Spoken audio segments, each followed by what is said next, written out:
much. I'm really excited. We have some special guests in the audience who I want to bring to the stage for our Q&A. First, I want to welcome to the stage Governor Spencer Cox.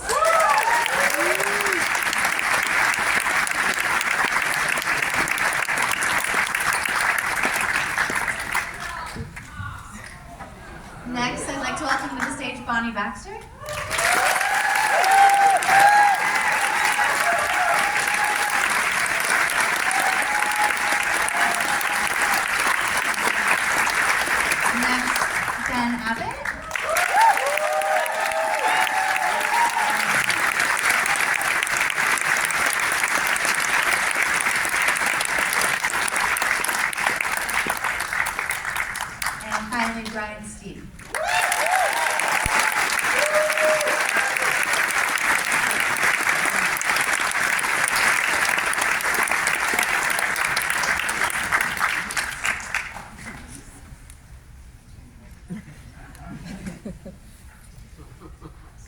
Well, first of all, congratulations to all of you. We're so proud to present the films. Thank you for sharing with us so we get to share it with our audiences for the first time. I'll start with some softballs, and then we'll go to the audience. Tell me a little bit about the genesis of the project, Abby, maybe, and then also how each of you became involved. Sure. I started looking into this because I'm a mom. I have a 6-year-old son, and when I read in the New York Times that there was an environmental nuclear bomb looming in the area that we live, I got a little nervous. Fair. Yeah, so naturally, the first people I started reaching out to were in the news, and that was Bonnie, and that was Ben, and then the governor appointed Brian, and it kind of snowballed from there. Mm-hmm. And my goodness, you wore so many hats, your name in the credits. Yeah. Cinematographer, editor. Tell us a little bit what it was like putting the film together with your hands on so many different elements. We wanted to make this film different. We wanted it to feel a little bit more cinematic than most environmental films that you've seen, which required us to act sort of as a fly on the wall in a lot of these moments. And I can't fly our director of photography out from New York like once a week, so I was doing a bit of that when he couldn't make it. It was a labor of love, but we live here, so it wasn't too difficult. Totally. And tell us about a little bit, for each of you who were participants in the film. Of course, public presentation is part of each of your work, but this kind of widens the lens a little bit and lets us into more of the story around the work that you're doing and also all of the elements that sort of go into it, your faith, your family, your background, all these different things. What was it like allowing Abby to tell a little bit more of the story than what typically you're putting out in front of the public? I got involved when my son Henry, who's here tonight, or this afternoon, and my daughter Naomi, we were at a rally together, and they started talking with Abby, and it snowballed from there. But what was interesting to me is we sometimes fall into this view of like the solution's right there. It's simple. If the governor would just do it, and get done. Hypothetically. But it's not that simple, right? Like nobody knows how to get there. And what I thought was beautiful about Abby bringing us together was we realized here are people who are engaging in good faith and trying to figure it out. And the same way that they're going to look at me and say, he's doing wrong here, I'm going to have the same feelings back. But if we can keep our eye on the problem, right, we can do something good.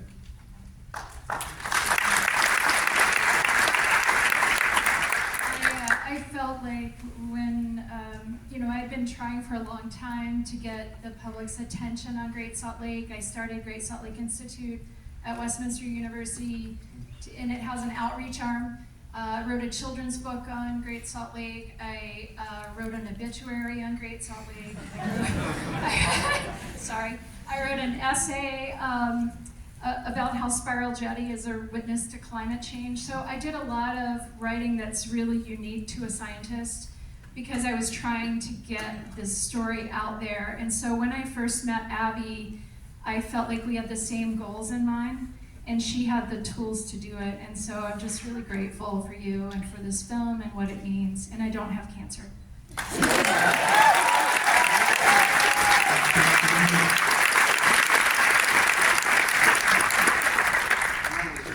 Can you talk? Big reveal. I would two things. One, being followed around by a camera is really uncomfortable. Literally nobody hates it more than this guy. And so that's super weird, and it puts you in weird spots. Secondly, I would just say the nature of filmmaking is hard in part because you only see a part of the whole story. And so trying to tell the whole arc, I mean, it's an interesting thing because I was appointed by the governor really early on because the governor was really worried about this really early on. It's hard to tell that whole story in this sort of framework. Does that make sense? Absolutely. So I appreciate, I appreciate the effort. I really appreciate working with Abby because she's been really good to work with, and you can't help but like working with her. I think that's the consensus, is everyone likes Abby. That's the one thing we all agree on. And again, I didn't have a camera following me into my home, with my kids. So my role was obviously different. My role was just being the governor, and I'm grateful that we have these people who can help to tell this story, because it is such a compelling story that also happens to be true, and that's really important. I think when it comes to good filmmaking and what we're trying to accomplish here, look, we have disagreements, and some of that comes out in the film for sure. Some of it doesn't. I think Brian's part was true. I mean, what you don't see in the film is that, like, 3-4 years ago, we passed some of the most incredible legislation in the history of our state. We changed 160 years of water law, and like, also people didn't pay attention to that. And so this isn't something that nobody cared about and then suddenly cared about. It's that we cared about at different levels. And I think our biggest disagreement is how we convince people and who we're trying to convince, right?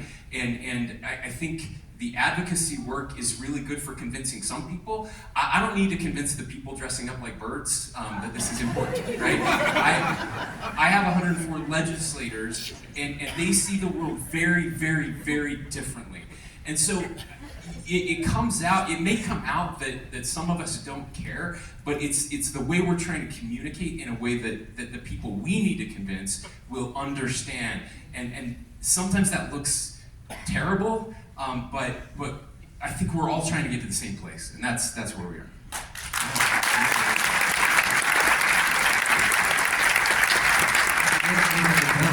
It avoids that much complexity and shows this collaborative effort across, what's a really challenging, pressing issue. Certainly, so we're really appreciative that you're here speaking to it as well. It's extra special for that reason.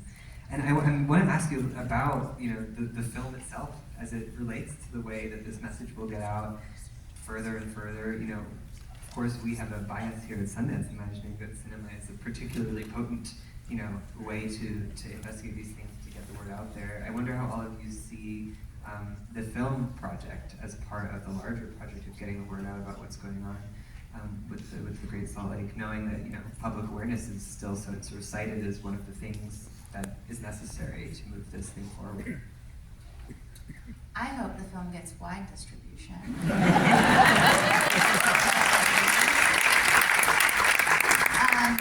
I also, I think what I loved about making this is I was really inspired by all of these people, and I was really inspired by the way that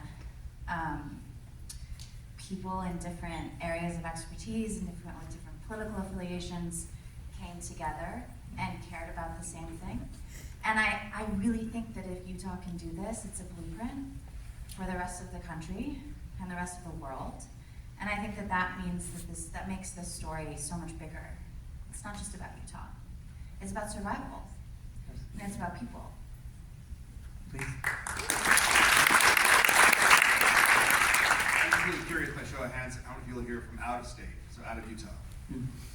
And if you look around, that's a lot of folks, and so I think this is a really unique venue to try to communicate the message more broadly that the Great Salt Lake does have some issues, and that it's our issue, and that the way we can all respond together, this is not just a state of Utah problem, this is a national issue. We're talking 10 to 12 million birds, we're talking a bunch of other stuff that comes off the Great Salt Lake, and I think that's really important for people to understand. And I think there's one more thing, that I think there is a message of hope here, and that is that working together we can do things differently than has been done in the past, and that's a lot empowering, I think. So thank you so much for being here and paying attention. Thanks.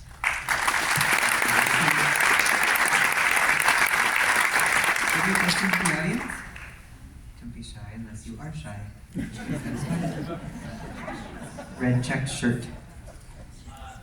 That's a question for Abby. I'm just curious if your Utah experience, if you knew going in how big a role faith would play in the narrative, or if that was something you sort of discover again. The question is for Abby about whether you anticipated how large a role faith would play, or if that sort of was something you discovered as you started the project. I didn't know going into it that I would include faith to the extent that I did.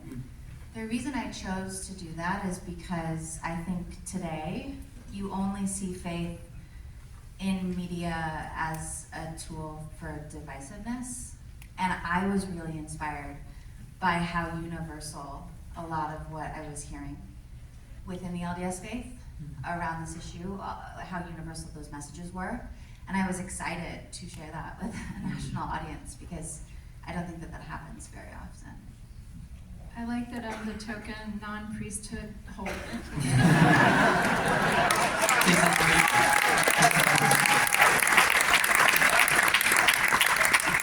It's really sensitively done. It was a great Ben's aspect. threatening to baptize me. All of us. I offered this morning to get rain stop on me. Right here on stage. Blue hat upright. Yes? It feels like one of the missing pieces in the story as it's put together here are voices of others in government besides the governor, who many perceive to be going too slowly as well. As you mentioned, the film did a unique job of positioning us with hope here, particularly with this philanthropic input. But while the governor made himself available to the film and is here with us today, willing to be in front of more challenging questions, we know that's not as common for others at the ledge. So did you pursue interviews with state legislators for this film? Were those interviews declined? I'm just curious, how do we get others on the record? The question's about other governmental voices and whether it was part of what you asked for from folks that you contacted for the film to have some more kaleidoscopic view from state legislators and the like. Yeah, I did want to film with legislatures. It's really hard to film politics because a lot of it happens behind closed doors and for good reason, honestly. I've learned the last couple of years. And so what I wanted more than anything was for the film to feel intimate and for you to feel like you could relate to the characters. So instead of filming with a bunch of different lawmakers, I was excited to film only with the governor. And Brian and the governor have a relationship, as you saw in the film. They went to undergrad together, and I thought that that made the most sense. And he's the governor. No, I'll just add that because look, to Ben's earlier point, we actually don't live in a world where executives can just do stuff. Now, it doesn't appear that way.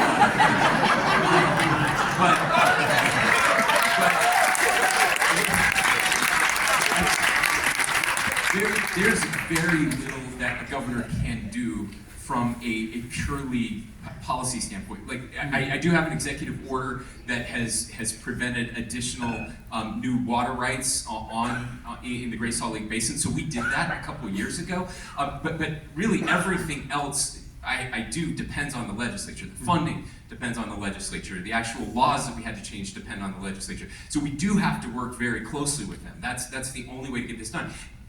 But what a governor can do, and what I'm trying to do, is can lead by being the voice. That I do have a bigger kind of bully pulpit than they have, and I just want to give them some credit. Like, they really are invested in this, and I know the numbers don't look big, and you saw some of those changes.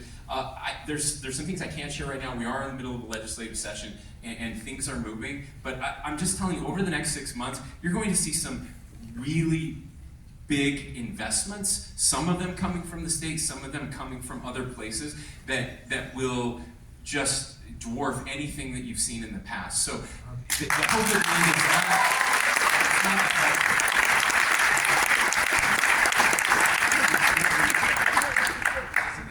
When I was appointed, I was appointed through a piece of legislation, and so I can't say it. I hear it a lot that the legislature's not invested. I can say I wouldn't have my job but for that. And so I think they do care more than sometimes they're given credit for. I also think it's a very diffuse message. There's so many people with so many different points of view. Sometimes you only hear some of it. But when you look at the body of work that's happened over the last few years in Utah, I think Utah has something to be proud of. That we have pivoted on an issue that really hasn't really seen movement like that, but for a lawsuit or but for post-catastrophe. And I'm not saying that everything's done at all. We're not taking a victory lap here, but I'm saying I think that there's better progress than you might think. To the governor's point that the story isn't, I mean, it's simplified in a film, but the story isn't, they didn't care and then they cared, right? I actually think it's interesting to ask, what are we bringing to the table? And when you call your legislator, and if you say, I can't believe you haven't fixed this problem, that's really different than saying, what can I do to help? Right? And what are you doing? Can we work together? And that's the only way. I mean, this is a really heavy wagon. We're pushing up a really steep hill. And so can we come together? And it's been inspiring to see government, private sector, environmental groups, faith, come together in a way that we need to see, right? And I actually believe that Great Salt Lake is the crisis that we need in 2026. It is something bigger than each of us. It's something that none of us can do together. It's something that could fuse us together. Beautiful said, and the film is a great call to action. Unfortunately, we're out of time, but I want to say thank you so much. Can you say one more thing? One more thing, just one more thing. Look, Yeah. guys, I just have to say this before we go. I know some of you are from out of state, some of you are from in-state. And this isn't like a one-time thing. And the thing about Robert Redford, Utahns love Robert Redford, not because he was devilishly handsome, not because he was the greatest actor of a generation, not because he was a movie star. We love Robert Redford because he came to Utah and he stayed. And he loved this place. And he loved people who were very different than him. Robert Redford had a political view of the world that was very different from the majority of Utahns. And he stayed, and he was in every one of those rooms. And the people with those different political views trusted Robert Redford. Okay? Now, we have a goal with our friends here. Josh Romney's here, Scott Anderson, Gail Miller, people who are donating huge amounts of money to this. The world's coming back to Utah in 2034, okay, for the Winter Olympics. The Great Salt Lake will be full in 2034, and we will be the first great saline lake in the world to make this happen. They didn't do it in California. We're going to do it here, okay? Here's the last point I have to make. Like, we need you to stay. This can't be a drive-by movie. It can't be drive-by philanthropy. It can't be drive-by conservation. And I'm sad, I'm very sad that this film festival is leaving Utah to go where people are just like them. We need people to stay here, where people are different, so that you can have a seat at the table. So what I'm saying is, if you care about the Great Salt Lake, don't just watch a movie or send a terse email to your legislator. Like, we need you here. We need you here supporting the changes that are happening. We need you here advocating. We need you here donating. We need you here until the lake is full. So please, please don't abandon us. Please stay. Thank you.